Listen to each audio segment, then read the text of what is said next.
Hello friends, मेरा नाम है गौरव और इस वीडियो में हम लोग एक्सप्लेन करने वाले हैं असुर सीजन 2 के एपिसोड 8 को, जो कि इस सीजन का फाइनल एपिसोड है।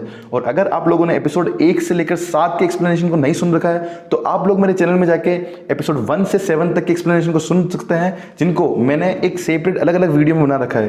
तो चलिए शुरू करते हैं एपिसोड 8 के एक्सप्लेनेशन को, लेकिन उससे पहले एक बार आप लोग मेरे चैनल को सब्सक्राइब कर दें और वीडियो को लाइक कर दें। तो चलिए शुरू करते हैं एपिसोड 8 के एक्सप्लेनेशन को। एपिसोड की शुरुआत में 4 महीने पहले का सीन बताते हैं, जहां शुभ बनारस गया होता है अपने बीमार दादाजी से मिलने के लिए, जिनकी हालत बहुत ख़राब हो रही होती है। और शुभ जब वहां जाता है दादाजी के पास में, तो उसके दादाजी कहते हैं कि कितनी नफरत भर ली है तूने अपने अंदर, क्या बन गया है तू। फिर शुभ कहता है कि वही जो आपके पुत्र मुझे हमेशा से मानते थे, एक असुर। फिर उसके दादाजी कहते हैं कि मेरे बेटे के हिस्से का प्यार भी मैंने दिया तुझे, इस दुनिया में सबसे ज़्यादा प्यार मैंने किया और तू उस प्यार को भूल गया। फिर शुभ कहता है कि मुझे पता है कि आपने मुझसे बहुत प्यार किया, इसीलिए मैं आपको इस पीड़ा से मुक्ति दिलाने आया हूँ। और फिर शुभ एक तकिया उठाता है और उसके दादाजी के मुंह के ऊपर रख देता है और उसको दबा देता है। फिर उसके दादाजी तड़पने लगते हैं और थोड़ी देर बाद वो मर जाते हैं। फिर सीन शिफ्ट होता है प्रेजेंट में, जहां मीडिया वाले इस न्यूज़ को कवर कर रहे होते हैं कि आज दोपहर 12 बजे अनंत और शुभ, जो कि अपने आप को इस युग का कली मानता है, इन दोनों के बीच में एक वाद विवाद होने वाली है। और फिर बताते हैं अनंत जहां से लाइव स्ट्रीम करने वाला होता है, वहां पर बहुत सारे पुलिस वाले उसको सिक्योरिटी देने के लिए खड़े होते हैं। फिर दिखाते हैं डीजे को, जो कि अनंत के पास जाकर कहता है कि तुम डर तो नहीं रहे। फिर अनंत उससे कहता है कि मुझसे ज़्यादा तो आप डर रहे हैं। फिर डीजे अनंत से कहता है कि चाहे मुझे विधि का लिखा हुआ क्यों ना बदलना पड़े, लेकिन मैं तुम्हें एक खरोच तक नहीं आने दूंगा। अगले सीन में निखिल और नुसरत को दिखाते हैं, जहां वो लोग उत्तराखंड गए होते हैं शुभ का पता लगाने के लिए। और फिर वो लोग एक लोकल पुलिस स्टेशन में जाते हैं, जहां जाकर वो प्रोफेसर राव के बारे में पूछताछ करते हैं और उनकी ऑटोप्सी रिपोर्ट मंगवाने के लिए कहते हैं। फिर पुलिस इंस्पेक्टर कहता है कि कम से कम आधा घंटा लगेगा, आप लोगों को वेट करना पड़ेगा। अगले सीन में अनंत को दिखाते हैं स्टूडियो में, जहाँ शुभ का कॉल आता है और इस न्यूज़ को पूरी दुनिया देख रही होती है। और अनंत शुभ से कहता है कि तुम आज भी मास्क के पीछे रहोगे, आज भी अपनी असलियत दुनिया को नहीं दिखाओगे। फिर शुभ कहता है कि मैं अपनी असलियत सही समय पर दिखा दूंगा, लेकिन आज मैं दुनिया को तुम्हारी असलियत के बारे में बताऊंगा कि तुम सच में अवतार हो या किसी का रचा हुआ ढोंग। ये दोनों बात कर रहे होते हैं, जितने में एक पार्सल आता है पॉल के पास और वो पार्सल ले जाके डीजे को देता है। और अनंत को शुभ कहता है कि मैंने तुम्हारे लिए कुछ भेजा है। फिर डीजे उस पार्सल को वहाँ रखता है, जिसमें एक रिमोट होता है जिसपे 2 बटन होते हैं। और शुभ अनंत से कहता है कि तुम्हें आज सिद्ध करना होगा कि तुम अवतार हो, लेकिन अपनी बातों से नहीं, अपने कर्मों से। मैं तुम्हें 2 ऑप्शन देता हूँ, या तो तुम उन लोगों को मार दो जो भगवान में विश्वास करते हैं, और या फिर उन लोगों को मार दो जो भगवान में विश्वास नहीं करते हैं। ब्लू वाला बटन उन लोगों के लिए जो भगवान में विश्वास करते हैं, और व्हाइट वाला बटन उन लोगों के लिए जो भगवान में विश्वास नहीं करते हैं। और अगर तुमने सूर्यास्त तक किसी एक को नहीं चुना तो फिर दोनों मर जाएंगे। और फिर न्यूज़ यहाँ ख़त्म हो जाती है और शुभ चला जाता है। फिर डीजे उस रूम से सबको बाहर भेजता है और अनंत से कहता है कि अगर मैं हम किसी को भी चुनेंगे, इसमें हार तो हमारी होगी। फिर वो कहते हैं कि आज यहाँ कोई खेल नहीं होगा, और फिर डीजे उस रिमोट को तोड़ देता है। अगले सीन में नुसरत और निखिल को दिखाते हैं, जहाँ वो प्रोफेसर राव की बॉडी की ऑटोप्सी रिपोर्ट चेक कर रहे होते हैं। तब उन्हें पता चलता है कि प्रोफेसर राव का खून एक खास किस्म के जहर से होता है, जो आसानी से हर कहीं नहीं मिलता, वो घाटियों में मिलता है। तो फिर वो लोग उन घाटियों की तरफ निकलते हैं जो उत्तराखंड में होती है। अगले सीन में ATF वालों को दिखाते हैं, जहाँ नैना पुष्कर के लैपटॉप को चेक कर रही होती है और उन्हें पता चलता है कि पुष्कर किसी से वॉर गेम के जरिए बात कर रहा था। जब उस गेम को ओपन करते हैं तो उन्हें चैट्स में 4 सनफ्लावर की फ़ोटो मिलती है।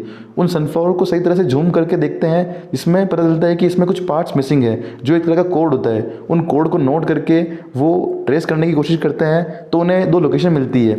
एक लोकेशन होती है दिल्ली की, जहाँ पर एक साइंटिस्ट की कॉन्फ्रेंस होने वाली होती है, और एक लोकेशन मिलती है वाराणसी की, जहाँ पर अनंत का अभिषेक होने वाला होता है। और वो समझ जाते हैं कि शुभ ये इन दोनों जगह पर टारगेट करने वाला होता है, क्योंकि साइंटिस्ट भगवान में मानते नहीं है और वाराणसी पर जो अभिषेक होने वाला होता है वो भगवान में मानते हैं। अगले सीन में ATF वाले उस साइंस कॉन्फ्रेंस में पहुंच जाते हैं, जहां पर अटैक होने वाला होता है, और वहां जाकर पूछताछ करके पूरे ऑडिटोरियम की तलाशी लेने लगते हैं, लेकिन उनको वहां पर कुछ भी नहीं मिलता। और उधर ATF वाले वाराणसी में भी सब कुछ छान मारते हैं, तलाशी ले लेते हैं, लेकिन उनको वहाँ पर भी कुछ भी नहीं मिलता। अगले सीन में डीजे अनंत को वाराणसी में उस घाट पर लेकर आता है, जहाँ पर अनंत का अभिषेक होने वाला होता है और जिस जगह पर शुभ ने अटैक करने के लिए कहा था। और फिर डीजे पुलिस वालों को हर जगह पर तलाशी करने के लिए कहता है। अगले सीन में निखिल और नुसरत को एक गांव में दिखाते हैं, जहां वो शुभ की फ़ोटो दिखाकर लोगों से पूछते हैं कि आप इस आदमी को जानते हो क्या। और वो फ़ोटो वही होती है जो पहले नैना ने एक सॉफ्टवेयर में शुभ की बचपन की फ़ोटो डालकर उसे आज के हिसाब से चेंज किया था। उस फोटो को दिखाते हैं और वहाँ पर उस बच्चे को बताते हैं जो शुभ से महाभारत की कहानी सुनता था, लेकिन वो बच्चा वहाँ पर कुछ नहीं बोलता।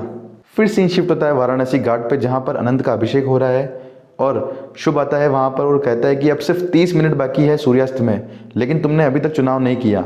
और शुभ लोगों से कहता है कि ये तुम्हारे कैसे भगवान हैं जो तुम्हारे प्राणों को खतरे में डालकर यहाँ बैठे हुए हैं। और शुभ लोगों से कहता है कि मैं तुम्हें छोड़ सकता हूँ, लेकिन तुम्हें पहले इस बच्चे को मारना पड़ेगा। और फिर वहाँ पर सब लोग डर जाते हैं और अनंत को मारने की बातें करने लगते हैं और वहाँ पर धक्का धूम मच जाती है। फिर अनंत सबको शांत कराता है और कहता है कि अगर मेरे मरने से आप लोगों के प्राण बचते हो तो मैं खुशी खुशी मरने के लिए तैयार हूँ, लेकिन वो मेरे मरने के बाद भी आपको मार देगा। फिर अनंत कहता है कि उसका मकसद यही है कि आपके अंदर के अंधकार को बाहर निकालना, और अगर आप लोगों ने एक बार अपनी नैतिकता का पतन कर दिया तो फिर आप उस अंधकार से कभी बाहर निकल नहीं पाओगे। आप भरोसा रखिए, आप लोगों को कुछ नहीं होगा। फिर अगले सीन में निखिल और नुसरत को दिखाते हैं, जहाँ वो जा रहे होते हैं और पीछे वो बच्चा आता है और कहता है कि मैं इस आदमी को जानता हूँ, और फिर उन्हें अपने साथ ले जाता है और शुभ के घर तक पहुँचा देता है। फिर उसके बाद निखिल और नुसरत शुभ के घर में जाते हैं और वहाँ उन्हें एक रूम मिलता है जिसमें शुभ का पूरा सिस्टम लगा हुआ होता है और प्रोजेक्ट अश्वत्थामा वहाँ बना हुआ होता है। जैसे ही वो लोग उस रूम में एंटर करते हैं, शुभ की ओडी आती है और वो कहता है कि वेलकम निखिल और नुसरत, मुझे खुशी हुई कि तुम लोग यहाँ आए, अब तुम लोग यहाँ से लोगों को लाइव मरते हुए देखना। फिर निखिल उस कैमरा को बंद कर देता है जिससे शुभ उनको देख रहा होता है, और फिर उसके सिस्टम में एक चिप लगा देता है जिससे नैना उसके सिस्टम को हैक करने की कोशिश करती है। अगले सीन में पॉल को उस ऑडिटोरियम में दिखाते हैं जहाँ पर उसको पता चलता है कि इससे पहले जो कॉन्सर्ट हुआ था उसके स्पीकर वहीं पड़े हुए हैं। फिर वो उनको चेक करने जाता है। फिर उसके बाद डीजे को कॉल पर बात करता है, वो बताते हैं, और जब वो बात करते हुए स्पीकर्स के सामने से गुजरता है तो उसे एक खरखर की आवाज़ आती है। फिर वो ध्यान लगाकर सुनता है तो उसे समझ में आता है कि मैग्नेटिक फील्ड में से कुछ इंटरफेरेंस आ रहा है, और फिर वो अपने साथी को स्पीकर को चेक करने के लिए कहता है एक डिवाइस से, और उधर पॉल भी इन स्पीकर्स को चेक कर रहा होता है डिवाइस से। तब उन्हें एक स्पीकर के अंदर एक छोटा सा डिवाइस मिलता है जो सोनिक बम की तरह लगता है। सोनिक बम में होता ये है कि एक बहुत बड़ी फ्रीक्वेंसी कंडक्ट होती है जिससे पहले इंसान के कान के पर्दे फटते हैं और फिर ब्रेन हेमरेज होता है और फिर सब लोग वहाँ मर जाते हैं। बॉम्ब को फटने में सिर्फ 10 मिनट बाकी होता है, और फिर डीजे नैना और निखिल को कहता है कि हमें स्पीकर्स के अंदर सोनिक बॉम्ब मिला है और हो ना हो इसे डिफ्यूज़ करने का बटन ज़रूर बेस पर ही मिलेगा शुभ के। फिर वो निखिल को उसे ढूंढने के लिए कहता है, और फिर रणविजय को कहता है कि तुम जाके बॉम्ब के पावर सप्लाई को काट दो। और फिर जब रणविजय ऐसा करता है तो टाइमर और स्पीड से बढ़ने लगता है, और उसके बाद हर तरफ भगदड़ मच जाती है। लोग वहाँ से भागने की कोशिश करते हैं। उसके बाद निखिल और नुसरत को दिखाते हैं शुभ के बेस पे, जहाँ उसके रूम का दरवाज़ा बंद हो चुका होता है और अंदर एक विषैली गैस आना स्टार्ट करती है जिससे उन दोनों का दम घुटने लगता है। और फिर शुभ नुसरत को एक मौका देता है अपने साथ मिलकर उसकी जान बचाने के लिए, लेकिन नुसरत उसको मना कर देती है। उसके बाद पॉल को दिखाते हैं ऑडिटोरियम में, जहाँ लोग अपनी जान बचाने के लिए बाहर निकलने की कोशिश कर रहे हैं, लेकिन एटीएफ वाले उन्हें बाहर जाने नहीं दे रहे। फिर पॉल डीजे से कहता है कि सर आपको इतने सारे लोगों की जान बचाने के लिए एक बच्चे को मारना पड़ेगा, यू हैव टू किल अनंत। फिर डीजे अपनी गन निकालता है अनंत को शूट करने के लिए और उस पर एम करता है, लेकिन वो ऐसा कर नहीं पाता। जितने में नैना शुभ के सर्वर को हैक कर लेती है और निखिल को वो स्विच मिल जाता है जिससे बॉम्ब डिफ्यूज़ हो सके। फिर निखिल कहता है कि सर मुझे वो स्विच मिल गया।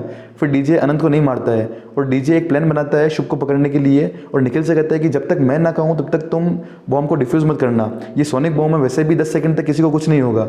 फिर बॉम्ब ब्लास्ट होता है और सबके कानों में दर्द होने लगता है। फिर ऊपर वहाँ शुभ खड़ा होता है कानों में हेडफोन लगा के, और डीजे उसको पहचान लेता है और फिर उसको शूट करता है। फिर शुभ को 2 गोली लग जाती है और फिर डीजे निखिल को कहता है बॉम्ब को डिफ्यूज़ करने के लिए। फिर उसके बाद डीजे शुभ को पकड़ लेता है और शुभ उसे उकसाने की कोशिश करता है और कहता है कि मेरे दृष्टिकोण से तो तुम हार गए हो, ईशानी, लोलाक, रिया, स्वाति सब लोग तो मर गए, तुम्हारे पास बचा ही क्या है अब। जितने में डीजे को गुस्सा आता है और वो शूट करता है उसके पास में, लेकिन वो शुभ को नहीं मारता। फिर शुभ कहता है कि बस तुम मुझे मार ही नहीं सकते। फिर डीजे कहता है कि क्या कहा था तूने कि मृत्यु तो मुक्ति है, तो मैं तुझे मुक्ति कैसे दे सकता हूँ। फिर उसके बाद डीजे को एटीएफ ऑफिस में दिखाते हैं, जहाँ वो सर से कहता है कि वो एक बार वृंदा श्रीवास्तव से मिलना चाहता है। अगले सीन में निखिल को दिखाते हैं जेल में, जहाँ वो शुभ से मिलने जाता है और शुभ निखिल को एक कहानी सुनाता है कली, कल्कि और धर्मराज की। शुभ कहता है कि धर्मराज ने धोखे से कली को मरवा दिया था और फिर उसके बाद में उसके पूरे परिवार को ख़त्म करवा दिया ताकि उसका कोई वंशज ना रहे, लेकिन उन्हें पता नहीं था कि कली तो उस शरीर में था ही नहीं, वो तो किसी और शरीर में बस गया था। कली एक सोच है जिसको ख़त्म करना नामुमकिन है। और फिर उसके बाद में डीजे पहुंच जाता है वृंदा श्रीवास्तव के कॉलेज में उससे मिलने, लेकिन वृंदा वहाँ पर नहीं होती और उसे मिलती है कुछ असुरों की पेंटिंग्स, जिससे वो समझ जाता है कि अगली असुर वृंदा होगी। और फिर इधर निखिल शुभ से हाथ मिलाता है और उसके हाथ पर एक एसिड होता है जिसको छूने से शुभ की जान चली जाती है और फिर यहाँ पर एपिसोड 8 खत्म हो जाता है, लेकिन इसका अगला पार्ट ज़रूर आएगा। धन्यवाद।